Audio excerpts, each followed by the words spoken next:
महाराष्ट्राच्या संत परंपरेचा गौरवशाली वारसा जपणारी श्री संत शांतीब्रह्म एकनाथ महाराज यांची पालखी आज खर्डा शहरात दाखल झाली।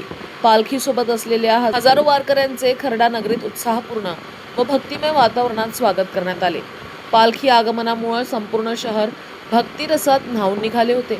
टाळ मृदुंग हरिनामाचा गजर आणि बँड पथकाच्या साथीनं पालखीचे शहरातून स्वागत करण्यात आले। खर्डा येथील राम हवेली येथे पालखीचा मुक्काम ठेवण्यात आला असून पालखी मुक्काम स्थानी पोहोचताच दर्शनासाठी भाविकांनी मोठी गर्दी केली। रात्री उशिरापर्यंत हजारो भाविकांनी पालखीचे दर्शन घेतले। वारकरी भक्तांच्या सोयीसाठी शहरातील विविध ठिकाणी भोजन, निवारा, पाण्याचे पाणी तसेच इतर आवश्यक सुविधांची व्यवस्था करण्यात आली होती। विशेष म्हणजे मोबाईल चार्जिंगची सुविधा उपलब्ध करून देण्यात आल्यानं वारकऱ्यांना मोठा दिलासा मिळाला। या सुविधेचा लाभ घेत अनेक वारकऱ्यांनी आपले मोबाईल फोन चार्ज केले। या स्वागत सोहळ्यावेळी भाजपचे कार्यकर्ते व समाजसेवक तथा माजी सभापती रवी सुरवसे, तहसीलदार धनंजय बांगर, गटविकास अधिकारी शुभम जाधव, ग्रामविकास अधिकारी बाळासाहेब तिडके यांच्यासह ग्रामस्थ मोठ्या संख्येने उपस्थित होते।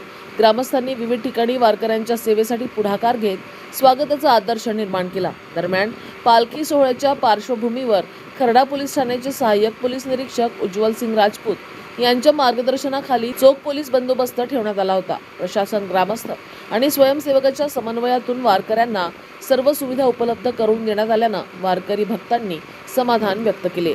संतांच्या आज खर्डा नगरीमध्ये महाराष्ट्रातील थोर संत शांतीब्रह्म एकनाथ महाराजांचा पायदिंडी पालखी सोहळा पंढरपूरच्या मार्गाने मार्केट होऊन रात्री देऊळ मुक्काम करून आज खर्डा नगरीमध्ये सुखरूप पोहोचत आहे।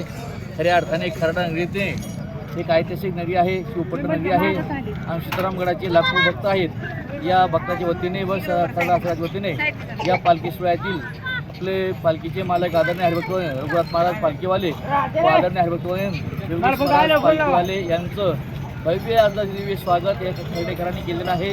याबद्दल नाथ महाराज यांनी साष्टांग प्रणिपात। न्यूज एक्सप्रेससाठी धनसिंग साळुंखे, खर्डा।